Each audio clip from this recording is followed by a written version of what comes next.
Bismillahirrahmanirrahim. Assalamualaikum warahmatullahi wabarakatuh.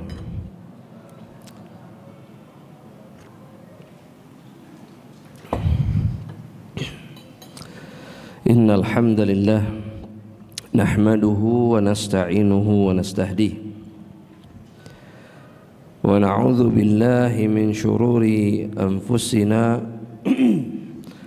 wa min sayyiati a'malina man yahdihillah fala mudilla lahu wa man yudlilhu fala hadiya lahu. فأشهد أن لا إله إلا الله وحده لا شريك له وأشهد أن محمدا عبده ورسوله لا نبي بعده.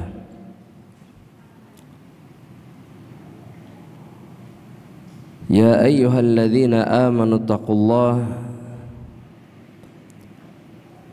ittaqullaha haqqa tuqatihi wa la tamutunna illa wa antum muslimun.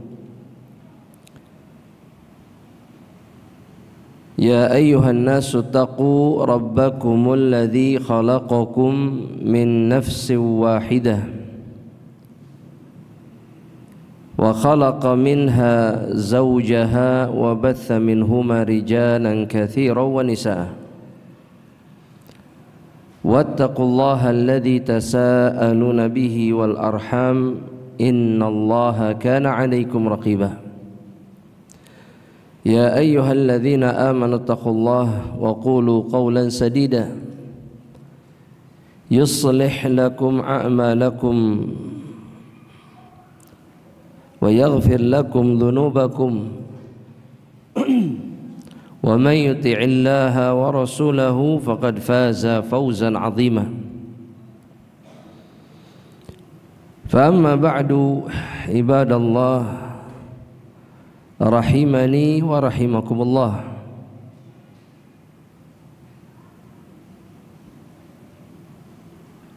Kita lanjutkan pembahasan kitab 300 dosa yang diremehkan oleh kebanyakan muslimah. Masih di dalam dosa yang ke-30 pada poin atau perkara yang disampaikan oleh al-muallif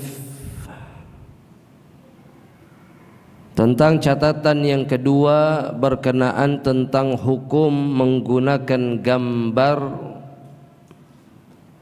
di dalam Islam.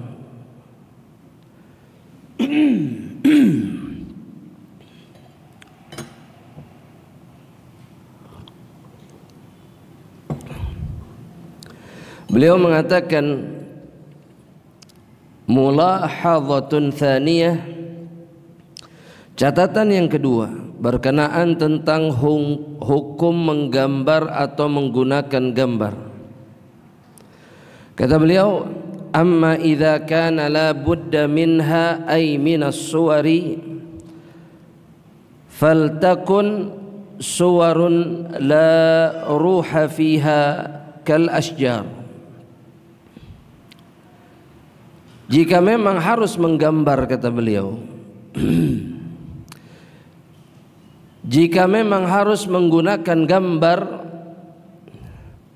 maka gambarlah atau gunakan gambar la ruha fiha, gambar yang tidak memiliki ruh atau tidak memiliki nyawa. Kal asjar, seperti pepohonan, wal anhari wal jibali was sama wa ghairi dzalika, seperti pepohonan ataupun sungai-sungai ataupun pegunungan ataupun langit atau yang semisal dengan itu. Beliau melanjutkan, faqad akhrajal Imam Muslim an Ibni Abbas. Al-Imam Muslim telah meriwayatkan satu riwayat dari Ibnu Abbas radhiyallahu taala anhuma,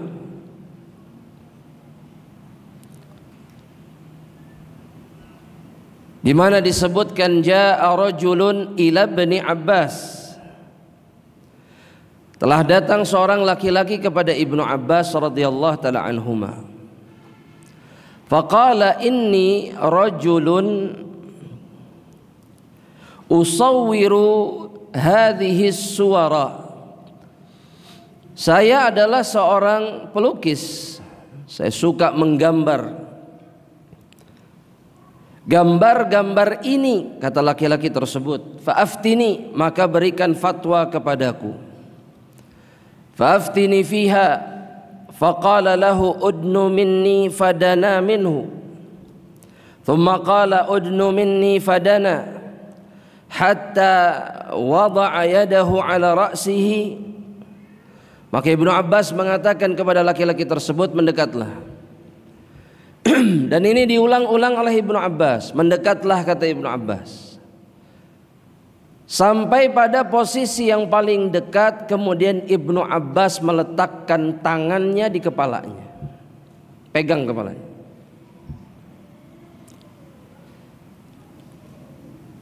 Faqal, kemudian Ibnu Abbas mengatakan, unabbi'uka bima sami'tu min Rasulillah sallallahu alaihi wasallam. Aku akan kabarkan kepadamu dengan apa yang aku dengar langsung dari Rasulullah sallallahu alaihi wasallam.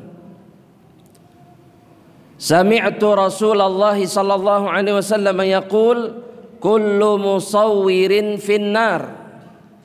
Setiap penggambar, orang yang melukis, yang menggambar, di dalam neraka. Di mana? Di dalam neraka. Tapi jangan terburu-buru. Tapi ini jelas ancaman yang sangat berat bagi mereka yang menggambar, melukis, atau yang semisalnya. Yang dimaksud dengan mereka yang menggambar dan kemudian berhak masuk neraka, itu bisa difahami kemudian dari perkataan Ibnu Abbas selanjutnya, bahwa gambar yang dibuat adalah gambar yang bernyawa, makhluk yang memiliki ruh. Karena kemudian kata Ibnu Abbas, Rasulullah sallallahu alaihi wasallam mengatakan, yaj'alu lahu bi kulli suratin sawwaraha nafsan fatu'adzibuhu fi jahannam. Maka setiap gambar yang dia buat dari gambar-gambar makhluk hidup itu, Allah akan memberikan nyawa kepada gambar-gambar tersebut, dan kemudian mereka akan ikut menyiksa pembuatnya di dalam neraka jahanam.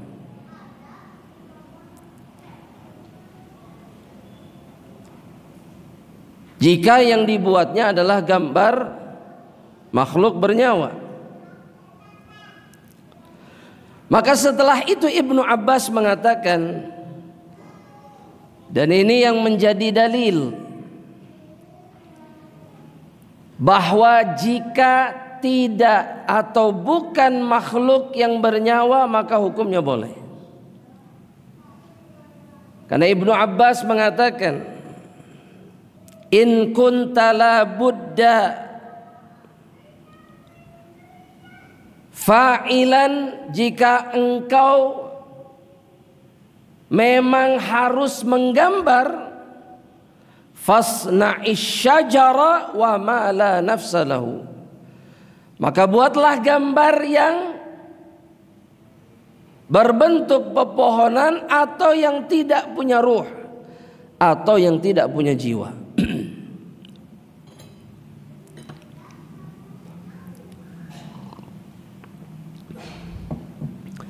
Dengan asar ini maka kita bisa mengetahui bahwa menggambar tidak mutlak semuanya haram. Yang mutlak haram adalah yang menggambar makhluk-makhluk Allah yang memiliki ruh. Seperti apa jemaah? Hewan memiliki ruh. Kemudian apa lagi? Manusia. Kemudian apa lagi? Sudah, makhluk cuma dua itu yang memiliki nyawa.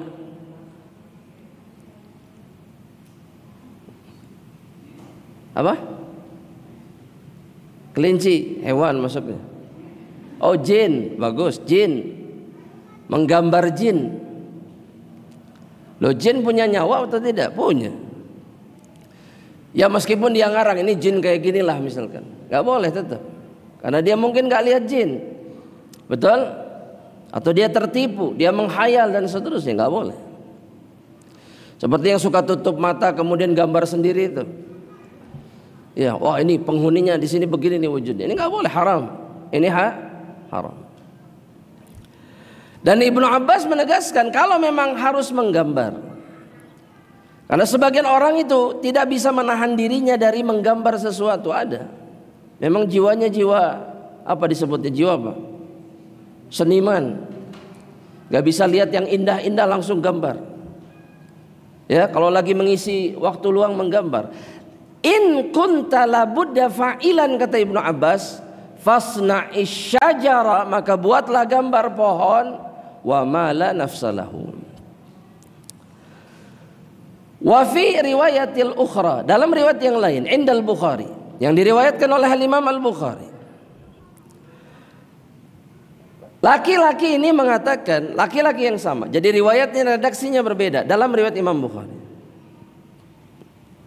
Kenapa laki-laki ini minta fatwa kepada Ibnu Abbas tentang gambar? Karena dalam riwayat Bukhari dia mengatakan, innama ma'isyati min san'ati yadi wa inni asna'u hadhihi tasawir. Sesungguhnya penghasilanku itu dari apa yang bisa aku lakukan dengan tanganku. Ma'isyah, penghasilan, pendapatan, itu dari menggambar, kata dia, dari membuat gambar-gambar ini.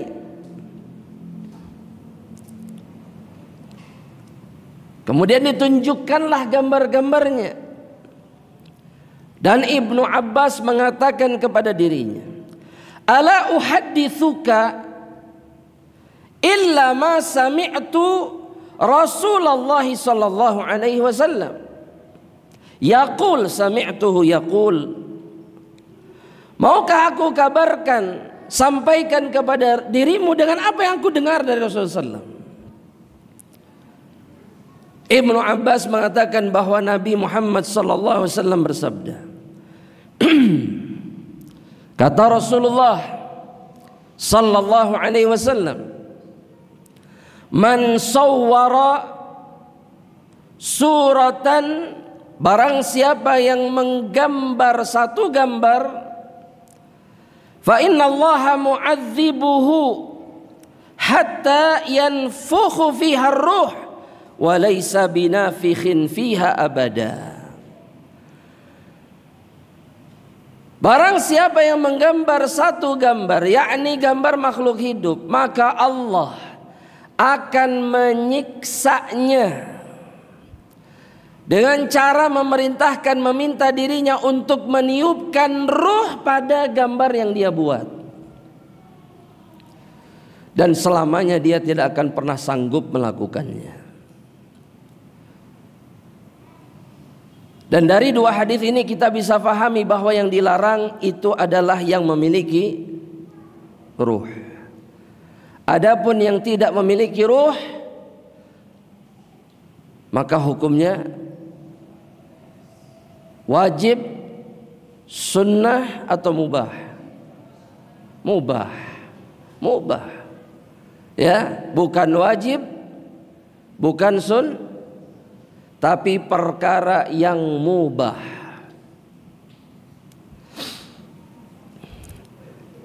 Al-muallif kemudian mengatakan, al-muslim, Perhatikan kalimat beliau, dan ini adalah hakikat seorang muslim, semestinya seperti ini.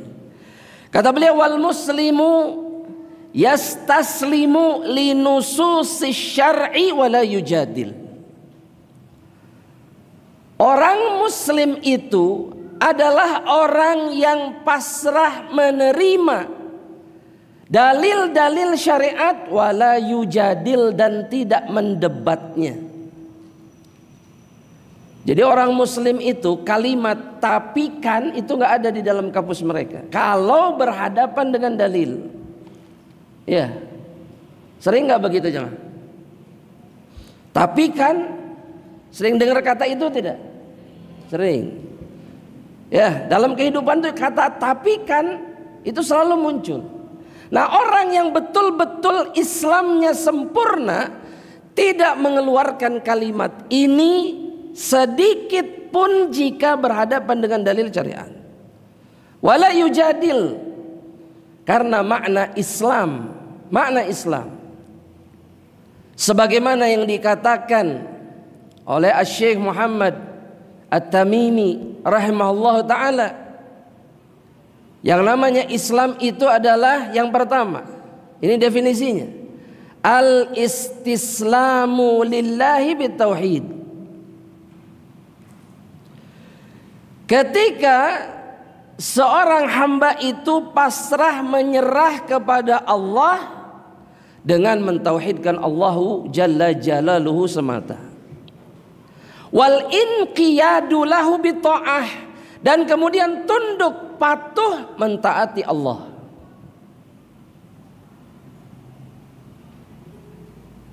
Yang ketiga, sebagaimana yang dikatakan oleh beliau, wal bara'atu minasyirki wa ahlihi.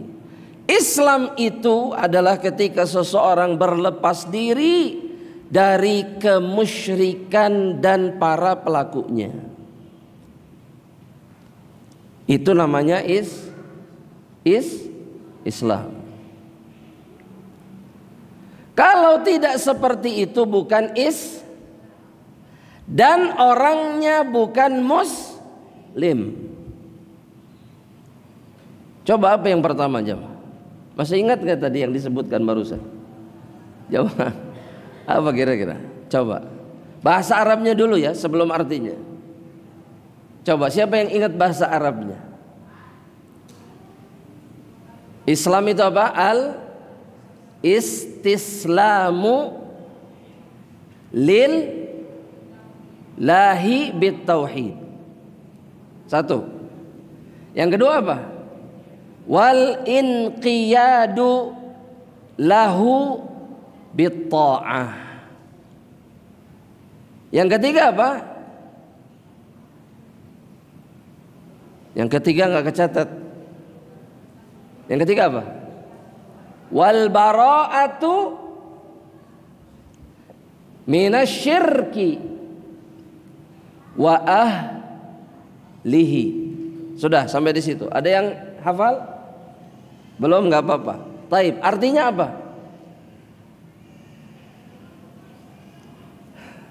Ayo jemaah, artinya apa?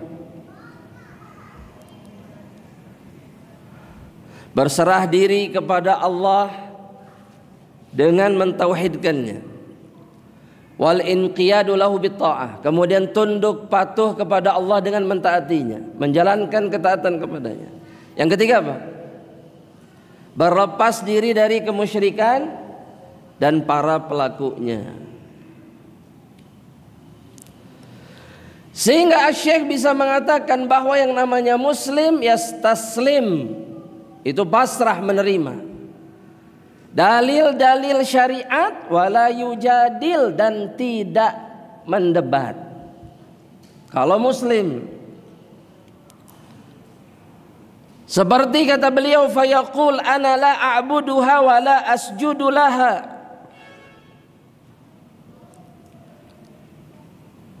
Seperti yang dikatakan sebagian orang dengan mengatakan saya tidak menyembah atau bersujud kepada patung, padahal dia membuat patung-patung itu, gambar-gambar itu, dan kemudian menyembahnya.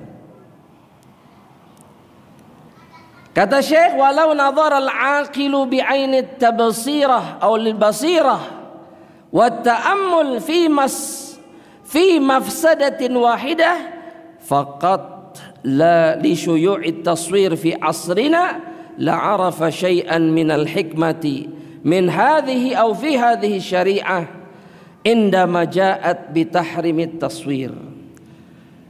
Tapi andaikan, kata Syekh, orang yang menggunakan akalnya dan kemudian dengan menggunakan ilmu, ketika dia menyaksikan satu keburukan yang muncul karena menyebarnya gambar-gambar di zaman kita sekarang ini,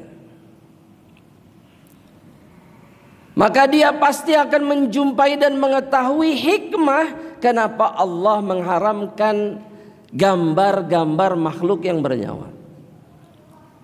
Coba sekarang saya mau tanya jamaah, sebagian anak-anak kita sekarang memenuhi kamarnya dengan apa? Dengan apa coba? Di kamarnya itu yang penuh apa? Hah? Idolanya, foto idolanya, betul? Betul tidak? Betul tidak? Kalau laki-laki idolanya pemain bola. Kalau yang perempuan idolanya laki-laki. Kalau normal lah ya laki-laki dipajang. Mulai dari Korea, dari Amerika, dari apa lagi? Jepang, terus apa lagi? Pokoknya segala macam. Ganteng-ganteng atau jelek-jelek? Ganteng-ganteng atau jelek-jelek? Ganteng-ganteng. Terus selama anak perempuan kita di kamar memandangi gambar-gambar itu, dia taat sama Allah atau bermaksiat kepada Allah? Kenapa dibiarkan?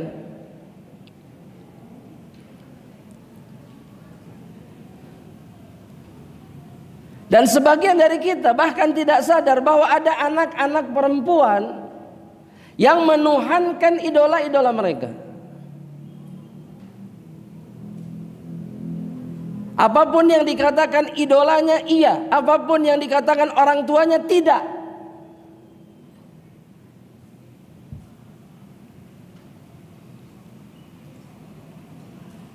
Diajak masuk ke dalam neraka, iya.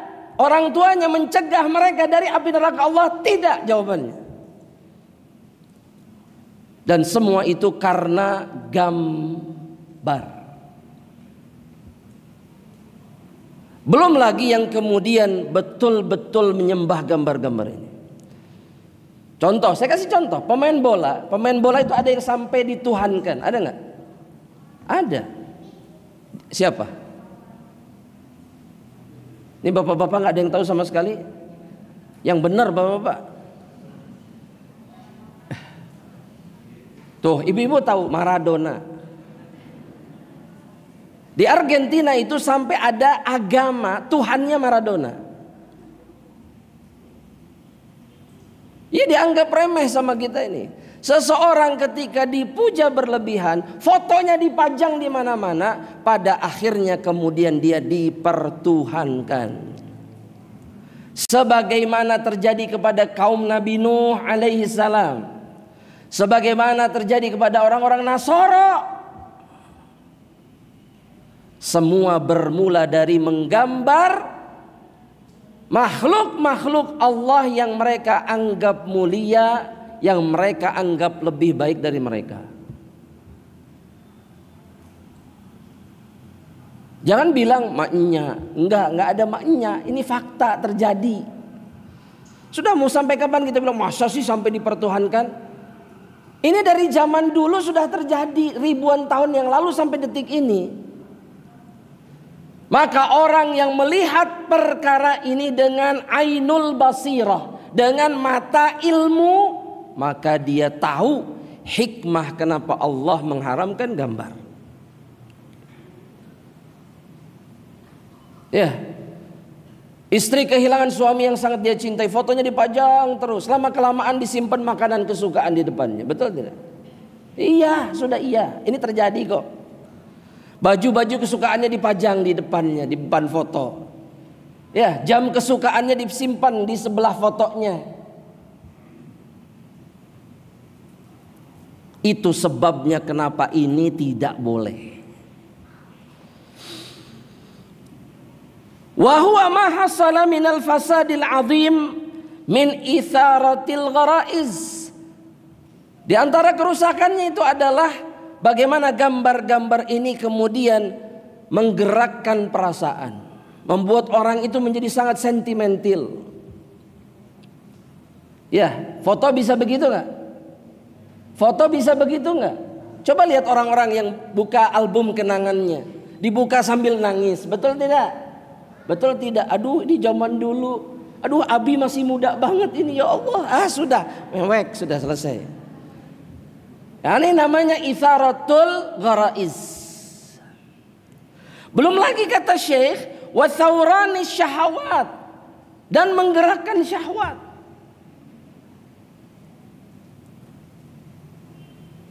Betul nggak ini? Betul. Baik laki-laki atau perempuan sama.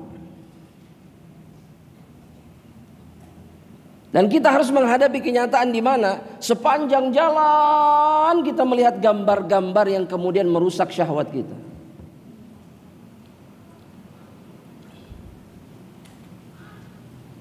Sekarang bermunculan mobil-mobil di mana ada gambar laki-laki nggak berbusana, setengah badan. Badannya keker-keker, betul tidak? Betul nggak ini? Iya. Terus dipikir perempuan-perempuan godul basar gitu. Di saat lihat sebelahnya suaminya, astagfirullahaladzim, di sana keren. Terus dianggap biasa, dianggap biasa. Dianggap ini tidak merusak apa-apa, padahal ini merusak iman, merusak agama. Makanya wajar banyak wanita-wanita yang kemudian memilih untuk bermaksiat dan mengkhianati suaminya, dan sebaliknya laki-laki pun sama. Dan semua sebabnya apa? Gambar sebabnya. Balil wusul ilal wuqu'i ilal fawahish au fil fawahish bisababis suwar. Bahkan mereka sampai melakukan perbuatan keji karena gambar. Tapi ini hanya disadari oleh mereka-mereka yang punya akal, kata Syekh, dan melihat semua ini dengan mata ilmu. Makanya ketika anaknya mulai hobi mengkoleksi gambar-gambar, stop, hentikan. Karena ini akan merusak dirinya, merusak imannya, merusak agama. Dan orang tuanya pun jangan mengkoleksi gambar. Seringkali anak itu hanya mencontoh siapa?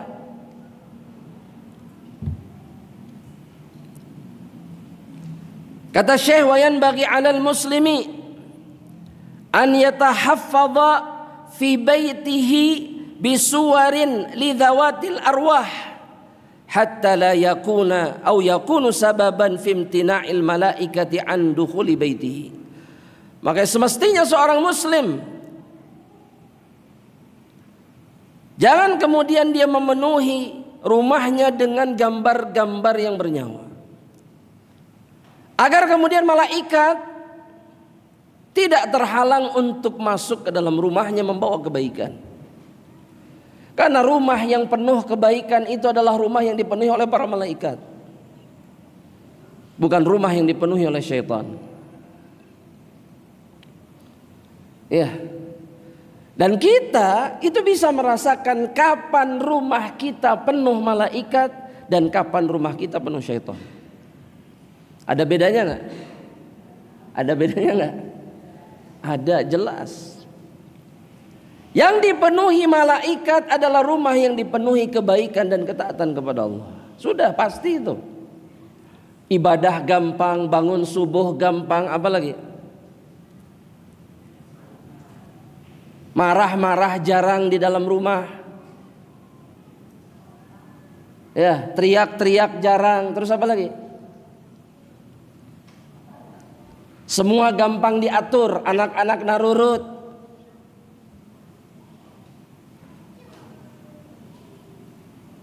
Istri bahagia, suami bahagia di dalam rumah, anak bahagia di dalam rumah. Ini penuh malaikat. Tapi sebaliknya kalau dipenuhi syaitan.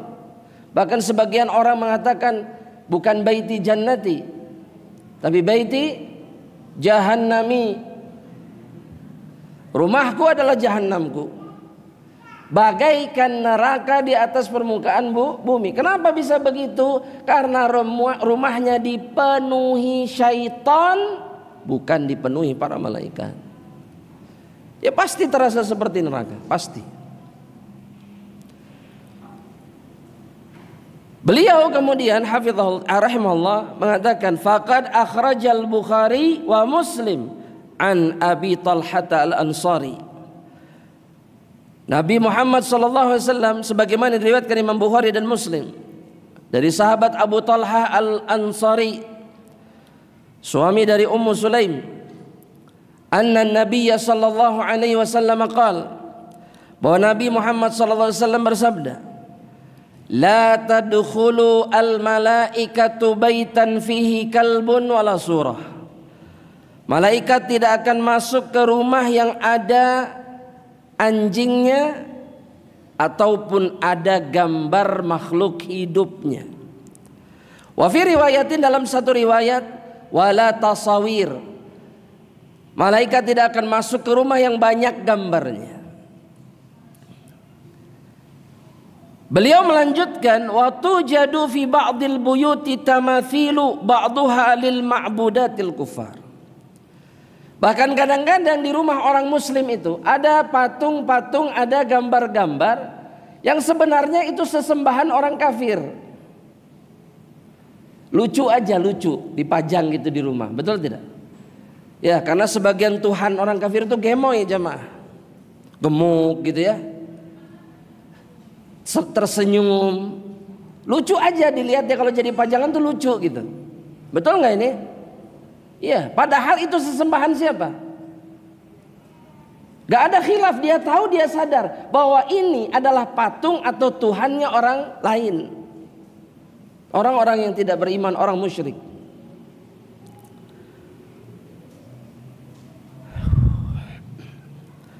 Tudau ala annaha tahuffu wa min az-zina. Annaha tuhaffu min az-zina. Disimpan di rumah karena dianggap unik, karena dianggap bersejarah. Tuhaf itu sesuatu yang unik dan bersejarah, atau dianggap indah. Hadhihi, kata Syekh, yang seperti ini hurmatuha asyad min ghairiha. Gambar atau patung yang seperti ini jauh lebih haram dari gambar yang lainnya atau patung yang lainnya. Ya, jamaah, coba ana mau tanya. Untuk memperindah rumah itu kenapa harus patung sama gambar? Jawab. Kenapa sih? Oh, karena 3 dimensi. Estetik, Masya Allah. Ada jawaban lain? Ya indah aja, bagus gitu. Betul? Betul? Dengan kata lain, perhatikan. Dengan kata lain, sebenarnya cuman syahwat. Ini cuman karena syahwat saja. Iya, hawa nafsu saja. Karena gunanya pun gak ada, manfaat besarnya tidak ada. Cuman suka, resep gitu. Ya, kalau lewat satu tempat tuh di antara Padalarang sama Cianjur tuh ada, atau di mana tuh ke Purwakarta. Ya, banyak yang lucu-lucu, betul tidak? Iya, padahal makhluk berhenti dibeli untuk apa? Hawa nafsu, syahwat. Hawa nafsu aja. Ini lucu kayaknya kalau ditaruh di depan rumah. Ini lucu kalau ditaruh di ruang tamu. Ya, oh ini celengannya tapi lucu. Padahal hukumnya haram. Demi apa? Demi syahwat.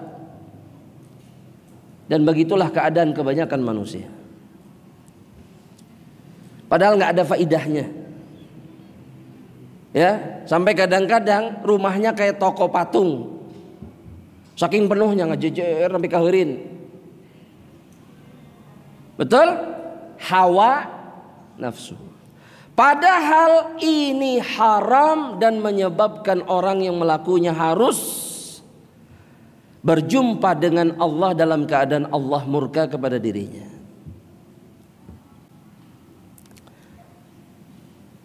Dan inilah yang dimaksud oleh Allah dengan orang-orang yang menjadikan hawa nafsunya sebagai ilah atau sesembahannya. Karena yang lebih dia ikuti adalah syahwat daripada perintah atau larangan Allah Subhanahu wa taala. Beliau pun kemudian melanjutkan, wa kadzalika suwarul mu'allaqatu asyaddu min ghairil mu'allaqah.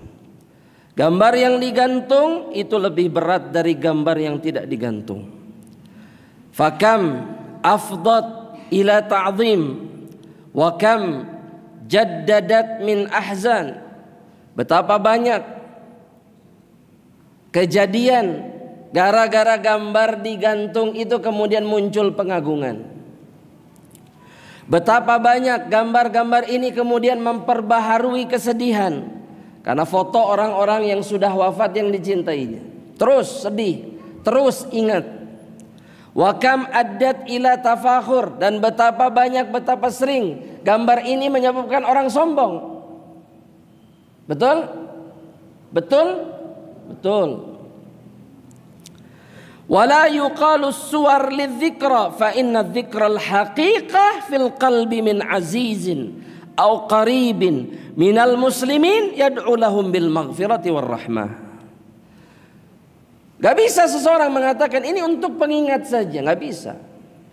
Karena mengingat orang lain bagi seorang muslim yang sebenarnya, kalau orang itu mulia, kalau orang itu dekat, kalau orang itu dia cintai, maka semestinya dia mendoakan mereka dengan pengampunan dan rahmat Allah, bukan kemudian memajang foto-foto atau gambar-gambar mereka. Ya, sebagian orang 7 generasi fotonya ada semua, lukisannya. Ini eyang kakung, eyang ini, eyang, wah semua ada. Yang dari lukisan sampai jadi foto, betul tidak? Dzikra namanya ini, untuk pengingat bahwa kita ini punya sejarah dan seterusnya. Orang muslim tidak seperti ini perbuatannya. Kalaulah dia mencintai orang-orang ini, bangga dengan orang-orang ini, maka doakan kebaikan untuk mereka semuanya. Itu cukup. Percuma fotonya dipajang, orangnya tidak pernah percuma, kesia-siaan. Dan cintanya dusta, bohong, pembohong. Ya, makanya kalau pulang ke rumah masih ada foto, turunkan saja. Dan gak perlu minta maaf sama fotonya nih, maaf ya nih karena dengar di pengajian anak. Saking apa? Sudah pengagungannya sudah keterlaluan. Orang tuh sampai begitu, dipegang, diusap-usap, Abi, ya Allah kangennya sama Abi. Ya, kalau kangen sama Abi, kenapa dulu disakiti abinya? Kenapa?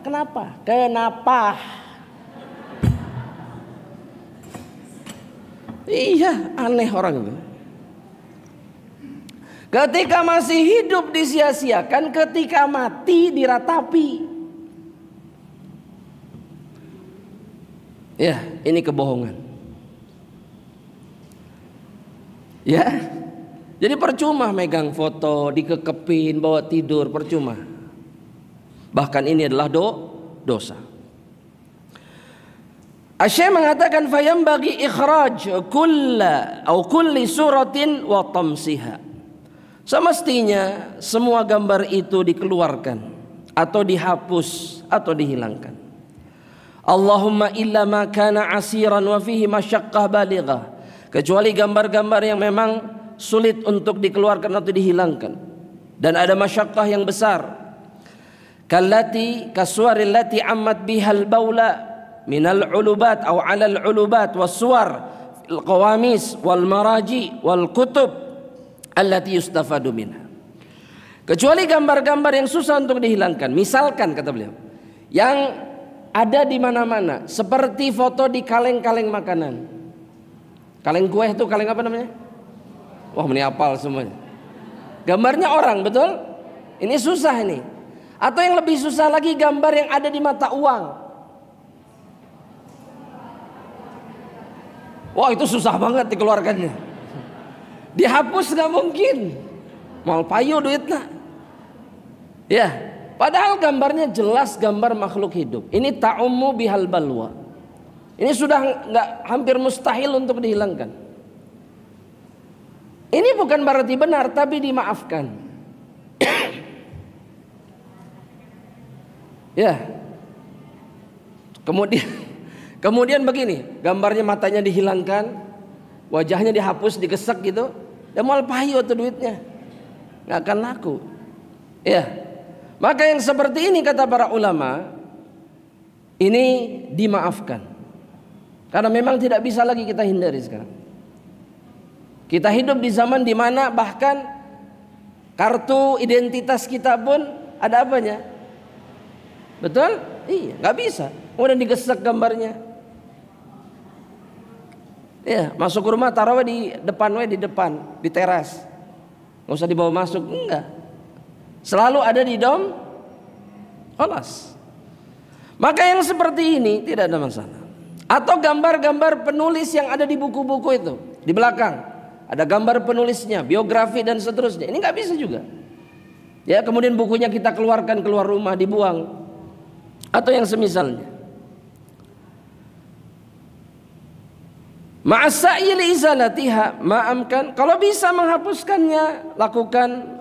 Tapi jika tidak, ya maka tidak mengapa.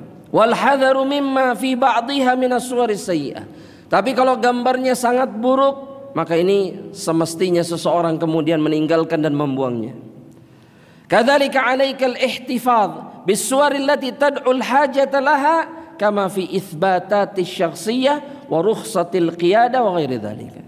Dan kemudian kartu-kartu yang penting, surat-surat yang penting ada gambar kita, maka disimpan saja. Nggak usah digeletakkan begitu, tapi disimpan. Ditutupi di tempat yang tertutup. Dompet sudah paling aman. Dompet masukkan, cet. Seperti KTP atau SIM kata beliau. Khalas. Ya. Warakhasa ba'du ahli ilm fi suwaril mutamahhinah kal mautu'ati bil aqdam. Dan sebagian ahli ilmu mengizinkan seseorang membiarkan gambar di dalam rumahnya yang diinjak-injak atau yang dihinakan. Tapi usahakan tidak sempurna wujudnya sebagaimana yang sudah kita bahas sebelumnya. Dan berakhirlah pembahasan tentang dosa yang ke-30, yaitu haramnya gambar. Dan kita masuk ke dosa yang ke-31. Ya, sebetulnya materinya ini sebetulnya, tapi panjang sekali memang pembahasan tentang gambar. Alhamdulillah kita selesaikan pada hari ini. Kita masuk sedikit ke dosa yang ke-31. Dosa yang berikutnya yaitu sitrul jidran atau judran bisatair. Menutup tembok dengan tirai-tirai atau kain-kain untuk menutupinya. Wa hadza la yajuz li'anna fihi sarafun wa zinatun ghairu masyru'ah. Karena di dalamnya ada perbuatan melampaui batas. Saraf, israf. Yang kedua, ada keindahan memang, tapi ini keindahan yang tidak disyariatkan untuk dilakukan oleh seorang mukmin. Karena satu riwayat, ada riwayat dari Rasulullah sallallahu alaihi wasallam. Akhrajahu al-Imam Muslim an Aisyah, yang dikeluarkan oleh Imam Muslim dari Ibunda Aisyah. Qalat, beliau berkata, kanat Rasulullah sallallahu alaihi wasallam ghaiban fi ghazatin ghazaha. Nabi itu tidak ada di rumah kata Aisyah karena beliau pergi perang. Falamma tahayyantu, maka ketika aku menantikan datangnya rombongan Rasulullah sallallahu alaihi wasallam, menantikan pulangnya Rasul, akhadtu namtan fihi surah kanat li fasatartu bihi al-ghard. Ya, sambil mengisi waktu karena nggak ada nabi, maka aku mengambil kain selimutku yang bergambar dan aku gunakan untuk menutupi pojok rumah. Ditempel, digantung sama Aisyah. Rumah pada saat itu terbuat dari apa? Tanah liat yang dicampur dengan jerami. Sampai detik ini pun masih ada yang buat rumah kayak gini, masih ada. Pakai jerami, ya. Maka ditutupilah oleh Ibunda Aisyah. Ya. Falamma dakhala Rasulullah SAW falaqituhu fil hujrah faqultu assalamu alayka ya Rasulullah wa rahmatullahi wa barakatuh. Alhamdulillahilladzi a'azzaka fa nasarak wa aqarra 'ainayka wa akramak. Ini beginilah semestinya seorang istri menyambut suaminya. Ya, ketika kata Ibunda Aisyah, Rasulullah SAW masuk, aku menemui beliau di dalam kamar, lalu aku katakan kepada beliau, Assalamualaikum ya Rasulullah wa rahmatullahi wa barakatuh. Alhamdulillah, segala puji bagi Allah. Alladzi a'azzaka, yang telah memuliakanmu, fanasaraka, dan menolongmu di dalam peperangan. Wa aqarra 'ainaika wa akramak, dan membuat matamu itu sejuk berbahagia dan memuliakan dirimu. Ini caranya seorang istri menyambut, apalagi dari perjalanan jauh safar. Ya, dari ujung dunia kadang-kadang pulang. Ya, disambut seperti ini tidak? Gak usah dijawab. Tapi yang jadi masalah kemudian di sini, kata Aisyah, falam yukallimni. Tapi Nabi tidak menjawab atau tidak berbicara kepada diriku. Wa araftu fi wajhil ghadab, dan aku melihat, aku tahu dari wajahnya bahwa Nabi sedang marah kepadaku. Ya. Ini istri namanya apa? Peka. Jadi jangan begini, suami yang harus peka, enggak, istri pun harus peka. Ini dalilnya, ada dalilnya. Terjadi di zaman orang-orang soleh, wanita-wanita solehah. Kelihatan suaminya lagi ngambek. Bagi Aisyah, kalau Rasul sudah marah, ini masalah besar. Dan begitulah semestinya setiap istri orang-orang muslim. Kalau lihat suaminya lagi marah, besar ini. Jangan nyerocos. Enggak. Tahan diri dulu. Kenapa marahnya? Kenapa? Tahan diri. Wadakhalal baita musri'an, dan kemudian Nabi masuk ke dalam rumah, ke tengah rumah, cepat-cepat, wa akhadhan namta fima au biyadihi fajabadhu hatta hataka. Nabi masuk ke pojokan rumah itu, kemudian menarik kain ini sekeras-kerasnya sampai putus, sampai jatuh. Dan Nabi kemudian mengatakan kepada Aisyah, atas turinal jidar, dengan nada marah kepada Aisyah, apakah engkau menutupi tembok dengan kain ini? Bisatrin fihi tasawir, dalam tambahan riwayatnya dengan tirai atau dengan kain yang ada gambarnya.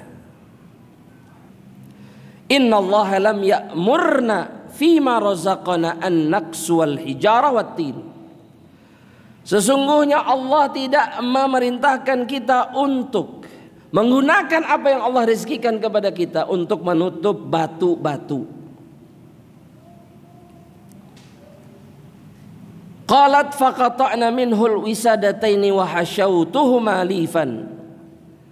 Maka setelah itu, kata Aisyah, kami memotong selimut itu atau kain itu menjadi 2 bantal dan mengisi keduanya dengan sabut. Maksudnya biar jadi bantal, biar ada isinya. Falam ya'ib dzalika alayya, dan Nabi tidak menyalahkan apa yang aku perbuat. ketika dirusak sama Aisyah dijadikan bantal. Dan kemudian kata Aisyah, fakana yartafiqu alaihima. Setelah itu Nabi justru bersandar di bantal-bantal itu. Nabi jadikan bantalnya untuk bersandar. Nah, sebagian ulama mengatakan bahwa kenapa ini tidak diperbolehkan karena ada gambar. Tapi nanti ada riwayat yang lain menjelaskan bukan karena alasan itu saja Nabi benci dan memurkainya. Tapi Nabi juga memang tidak menyukai tembok-tembok itu kemudian ditutupi oleh kain, diperindah dengan kain-kain atau gambar-gambar dan yang semisalnya. Pembahasannya nanti di perjumpaan berikutnya insyaallah taala. Ya, sekarang sudah tidak cukup waktu. Ya, wallahu taala alam, jamaah rahmatillah Allah subhanahu wa taala. Mudah-mudahan Allah memberikan taufik dan hidayahnya kepada kita semua, sehingga kita menjadi orang-orang yang ridha dengan ketetapan Allah dan ketetapan Rasulnya sallallahu alaihi wasallam, dan kemudian menjadi muslim yang sempurna dan sebenar-benarnya. Wallahu taala alam bisawab. Nah, silakan. Kalau ada pertanyaan Anda silakan. Fadhal. Oh, pakai mic. Nah. Ada Ustaz. Setelah itu antum ya. Enggak apa-apa. Insyaallah barakallahu fiik. Silakan Bu, silakan Bu. Bismillah. Assalamualaikum warahmatullahi wabarakatuh. Waalaikumsalam. Assalamualaikum Ustaz. Izin bertanya, jika ada kerabat senior Ustaz yang di rumahnya itu memajang foto-foto keluarga. Nah, betul. Setelah Ana tanyakan kenapa dipajang gitu, maksudnya dan mencoba menasehati dengan baik-baik, beliau berkata bahwa Ustadz rujukannya berkata bahwa boleh memajang foto dan juga seperti misalnya burung atau hiasan yang burung hidup gitu yang di air keras seperti itu ya Ustaz. Iya. Nah, itu boleh gitu karena ya mungkin merujuk kepada dalil atau seperti apa, tapi Ustadznya beliau itu mengatakan boleh. Maka ketika Ana mengatakan bahwa ini tidak boleh, hukumnya haram, itu jadi bertolak belakang gitu Ustaz. Nah, itu bagaimana ya Ustaz kalau kita ingin ya pelan-pelan gitu untuk menasehati beliau gitu. Jazakumullah khair, barakallahu fiik. Nah, tentunya nasihat itu ahibati fillah harus dengan hikmah, dan hikmah itu adalah ketika kita sanggup bertahan di dalam menasehati dan kemudian tetap menasehati apapun yang kita jumpai di dalam nasihat dari orang yang kita nasihati. Dan tentunya hikmah ini dibangun di atas dalil, di atas ilmu. Orang nggak mungkin hakim, nggak mungkin dakwahnya atau nasihatnya hikmah kalau dia tidak berilmu. Nah, banyak orang yang menyampaikan kemudian tidak memahamkan ilmu kepada orang yang disampaikan. Maka yang harus dilakukan adalah terus sebutkan dalil-dalil dasar-dasar kenapa kita mengatakan ini tidak boleh. Adapun tidak diterima di kali pertama, begitulah keadaan nasihat. Kebanyakan nasihat seperti itu. Hampir tidak ada atau bisa dikatakan sangat jarang orang-orang yang menerima nasihat di kali yang pertama, itu jarang. Tapi kita diperintahkan oleh Allah untuk terus memberikan nasihat. Nah, tentunya ketika disebutkan tadi bahwa disebutkan oleh gurunya bahwa ini nggak apa-apa, nggak boleh, tentunya gurunya tidak menyebutkan dalil. Karena kalau kembali kepada dalil Al-Quran dan Sunnah, maka kita jumpai ini tidak boleh. Gak ada keraguan di dalamnya. Dan inilah yang biasanya dilakukan orang-orang Bani Israel, para ulamanya, para ahli ilmunya kepada kaumnya. Menutupi apa yang menjadi hukum di dalam agama dan kemudian menyampaikan pendapatnya atau menyampaikan keinginannya, memaksakan perintahnya kepada umatnya. Ini yang terjadi di kalangan Bani Israel, dan karena sebab ini pula lah kemudian Bani Israel diluluh lantahkan oleh Allah. Orang-orang Yahudi itu hancur berkali-kali, diazab berkali-kali, diporak-porandakan, disengsarakan berkali-kali, dan semua karena dosa mereka sendiri. Yang penting ketika kita berada di rumah yang seperti ini, dipenuhi gambar, dipenuhi segala macam, jangan lama-lama masuk, jangan berdiam lama di dalamnya. Karena ini tempat yang dimurkai sama Allah. Malaikat nggak masuk, dan kemudian dipenuhi oleh syaitan. Ya, sampaikan datang silaturahmi, sampaikan nasihat pulang. Mudah-mudahan bisa membantu insyaallah taala Dan yang lebih penting lagi, doakan orang-orang yang kita inginkan kebaikan. Doa terus, jangan berhenti. Jadi jangan ngomong terus, jangan nasihat terus tanpa mendoakan mereka. Karena Nabi melakukan keduanya, nasihat dan doa. Sehingga pertolongan Allah cepat datang kepada Rasulullah SAW. Wallahu ta'ala alam bishawab. Nah, ini ibu-ibu sebentar dulu, ada bapak-bapak yang ingin nanya di bawah, nanti dilanjutkan lagi sama ibu-ibu. Silahkan. Waalaikumsalam.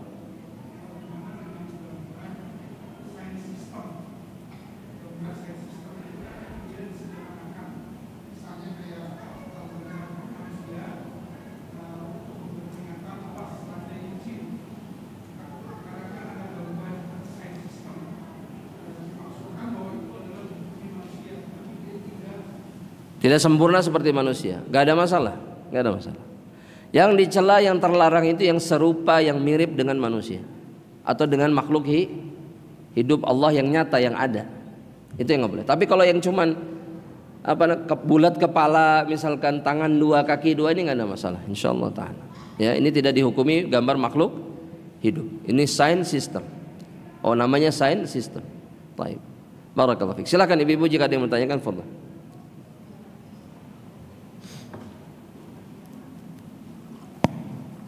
Nah, silakan. Tes. Assalamualaikum warahmatullahi wabarakatuh. Izin bertanya Ustadz, kalau foto kan nggak dipajang tapi disimpan di dompet, atau ada juga foto yang dijadiin wallpaper di HP, itu kira-kira masih boleh nggak ya Ustadz? Nah. Syukran, jazakallah khair. Waalaikumsalam. Adapun yang di HP ini, banyak para ulama yang mengatakan jaiz, tidak ada masalah, selama tidak mendorong kita kepada kemungkaran dan kemaksiatan. Karena yang di HP itu ketika HP-nya mati, hilang, tidak nampak, betul? Makanya mushaf yang ada di HP itu boleh dibawa masuk misalkan ke kamar mandi misalkan, atau yang semisalnya, mana nggak ada masalah, insyaallah ta'ala. Tapi memang mereka mengingatkan, kalau kemudian ini ketika dijadikan wallpaper kemudian muncul kemungkaran-kemungkaran, maka nggak boleh. Ya, karena sebab itu nggak boleh. Atau kemudian karena dijadikan foto status misalkan terjadi kemungkaran, ini juga nggak boleh. Ada banyak wanita itu tidak memajang foto di rumahnya, tidak menampakkan wajahnya ke orang lain ketika tengah-tengah kerumunan, tapi di foto profilnya dimunculkan, sehingga bisa dilihat oleh siapapun yang melihat foto profilnya. Ini nggak boleh, meskipun dalam rangkaian hijab yang full syar'i. Karena tetap kata para ulama, wanita itu mau full hijab, tetap syaitan itu memperindah dirinya dan menjadi fitnah. Gitu ya, makanya jangan dilakukan, jangan dilakukan. Wallahu ta'ala alam bishawab. Mudah-mudahan terjawab. Barakallahu fiik. Silakan kalau bertanya.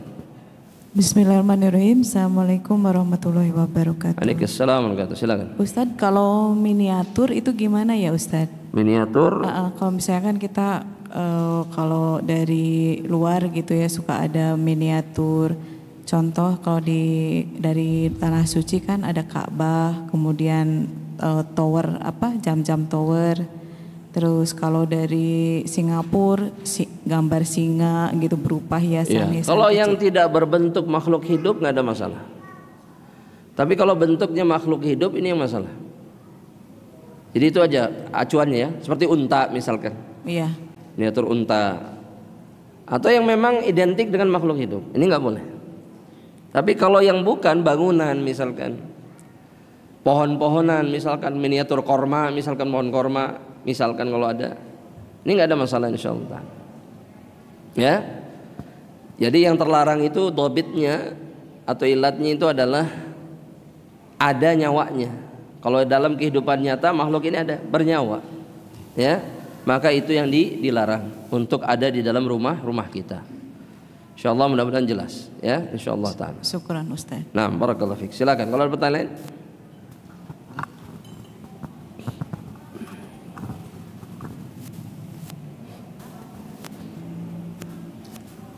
Sudah sunyi senyap berarti sudah selesai.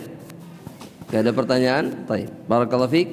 Semoga Allah sekali lagi merahmati kita semuanya, menjaga kita semuanya dari seluruh kemungkaran, dan dan banyak-banyaklah memohon kepada Allah agar Allah tidak pernah mencabut kebaikan yang kita rasakan sekarang dan justru menambahnya, ya, agar kita berhak masuk ke dalam surga dengan penuh kemudahan insyaallah. Amin. Kita akhiri dengan doa kafaratul majlis. Subhanakallahumma wa bihamdika asyhadu an la ilaha illa anta astaghfiruka wa atubu ilaik. Assalamualaikum warahmatullahi wabarakatuh.